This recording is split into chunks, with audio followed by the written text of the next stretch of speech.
Okay, let's jump right in. Think about the last time you ate something really, really spicy. Mm. That heat, right?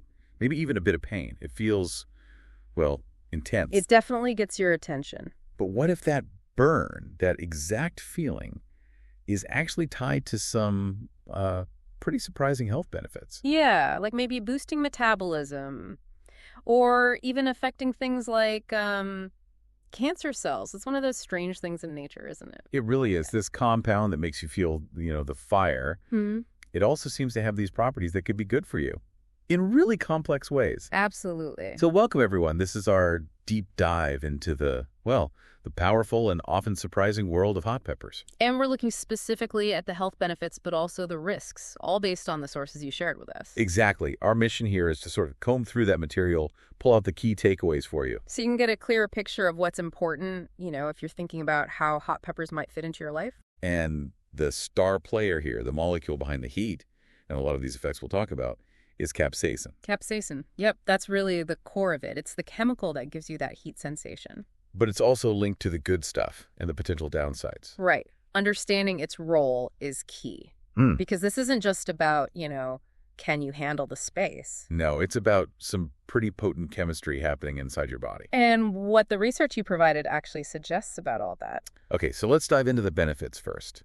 Because it seems like hot peppers offer, well, a lot more than just a kick. Yeah, one of the big ones people talk about is weight management. Right. Mm. The sources suggest it's not like it magically melts fat, but it seems to influence your metabolism. Exactly. It appears to sort of speed it up a bit, increase energy expenditure. So your body is burning slightly more calories, Yeah. just existing, which could help over time. Mm-hmm. And there was also a point about appetite control. Oh yeah, reducing ghrelin, the hunger hormone. That's the one. So less ghrelin might mean you feel less hungry, maybe eat a bit less. So interesting.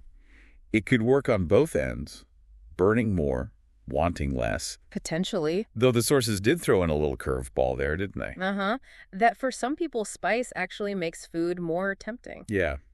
So it kind of highlights that it's not a simple fix. It varies from person to person, and, moderation seems important. Definitely. Balance is key. But then there are these other potential benefits that are, frankly, quite surprising. You mean the stuff about cancer cells? That really caught my eye. Me too. The sources talk about a potential supporting role in dealing with certain cancer cells. Lung, pancreas, colon were mentioned. What's the mechanism they describe? Well, this is where it gets fascinating. It seems capsaicin might trigger something called apoptosis. Programmed cell death. Exactly, by targeting the mitochondria inside those specific cancer cells. Mitochondria. Yeah. Those are the cell's power plants, right? Yep. So it's like it disrupts their energy supply, forces them to self-destruct, basically. Wow. And the sources emphasize something really crucial there. That it seems to target the cancer cell mitochondria without messing with the healthy cells nearby. That specificity. That's pretty incredible if it holds up. Targeting the bad, leaving the good. It's a really key detail from the material, yeah. Okay, moving on from that. The sources also talked about inflammation and pain, Right. There seems to be an anti-inflammatory effect. which they suggested could help with things like rheumatism, joint stiffness. Mm-hmm. And reducing pain and swelling, particularly mentioned for arthritis patients, because of that inflammation reduction. Some sources even mention creams, right?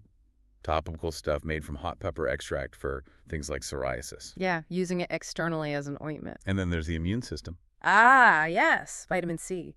Hot peppers are apparently packed with it. And vitamin C, we know, is great for strengthening the immune system, helping fight off colds, flu. It's interesting that the immune angle popped up a couple of times in the material you provided. Definitely. And cardiovascular health, too. Can't forget that. No, the sources detailed some potential pluses there. Capsaicin apparently helps blood circulation, Accelerates it, yeah, and helps blood vessels expand. which is good for blood pressure regulation. Right, so the idea is better circulation, more flexible vessels, better pressure. All that could potentially lower the risk of, serious cardiovascular events. Like heart attacks and strokes. That's what the sources suggest, yeah. Okay, so that's a pretty compelling list of potential upsides. Metabolism, appetite, inflammation, maybe even cancer cells, immune support, heart health. That's quite a range. But There's always a but, isn't there? With powerful substances, usually yes. There's the flip side, the risks. And the sources are pretty clear. These risks pop up mainly with excessive amounts, or if you're already sensitive. Exactly. It's not like eating one chili is going to cause major problems for most people. So what's the main area of concern according to the material? Primarily the digestive system. Too much capsaicin can really irritate the lining of your stomach and intestines. The gastric mucosa. Leading to things like heartburn, nausea. Yep, heartburn, nausea, abdominal pain. Pretty unpleasant stuff. It can also just throw your system out of whack, Yep. right? Trigger diarrhea or gas. It can. For some individuals, it disrupts the balance. And what if you already have a sensitive stomach, like gastritis or reflux? Then you need to be extra cautious. The sources indicate capsaicin can actually increase stomach acid production. Which would make those conditions worse. Potentially, yeah. Yeah. Leading to more heartburn, more pain, more discomfort. It just aggravates it. Interestingly, the sources also mentioned that even the metabolism boosts we talked about Yeah. can sometimes cause digestive issues for certain people, like nausea or diarrhea. It's a bit counterintuitive, isn't it? But yes, the material noted that for some people, that metabolic effect manifests as digestive upset, shows how differently bodies can react. And it's not just eating them. There are risks from just handling them, too. Oh, absolutely. External contact. Getting that capsaicin oil on your skin, or worse, in your eyes or nose. Ouch. Irritation, right? Yeah. Redness, burning. Definitely. Real sensitivity. That's why the sources strongly suggest using gloves with potent peppers. And washing your hands really, really well afterwards. A lesson many learn the hard way. Indeed. And you can even inhale it, like pepper powder. And that irritates your nose, your throat, makes you cough. Can cause coughing, even shortness of breath in some cases. Okay, what about allergies? Is that common? It's mentioned as rare but possible. Allergic reactions can happen. Like a skin rash. Skin rash, maybe difficulty breathing. In very severe, rare cases, anaphylaxis. Which needs immediate medical help. Absolutely. Don't surround with severe allergic reactions. And finally, the sources pointed out specific groups who should be extra careful. Yes. During pregnancy and breastfeeding, excessive amounts aren't recommended. Why is that? Potential digestive issues for the mother, mainly, but also the possibility that compounds could pass through breast milk and affect the baby. Best to err on the side of caution there. So it really paints this picture, doesn't it? This dual nature. Mm-hmm. Powerful potential benefits on one hand. But significant risks on the other, especially if you overdo it or have sensitivities. Precisely. It's all there in the material you provided. Which brings us to, okay, how do you find the right balance then? Yeah, how do you navigate this? What guidance did the sources offer? Well, they really emphasize considering the potential side effects for you personally. It's not one size fits all. And they did give a sort of rough guideline for consumption. They did. Generally, something like 1 or 2 small hot peppers a day was suggested as kind of a sweet spot. Enough to potentially get benefits, but within a limit that reduces the risk of side effects for most people. Right. The key words being controlled and careful. Especially if you know you've got stomach issues or allergies. Absolutely. Listen to your body. Okay, so let's try and pull this all together from our deep dive into your sources. Hot peppers.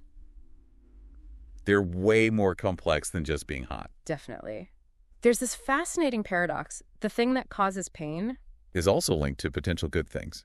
Metabolism, inflammation, immune function, blood pressure. and that really intriguing possibility regarding cancer cells and their power sources, But that power needs respect. The risks are real. particularly digestive upset from too much or skin irritation from contact, And remember, this whole conversation, everything we've discussed, came directly from the material you shared with us. which really shows the value of digging into the information you find, doesn't it? Looking closely. It really does. So here's a final thought to leave you with. Okay. Isn't it fascinating that the body's pain response to capsaicin might be so closely tied to these other potentially protective or beneficial effects? That connection. Yeah.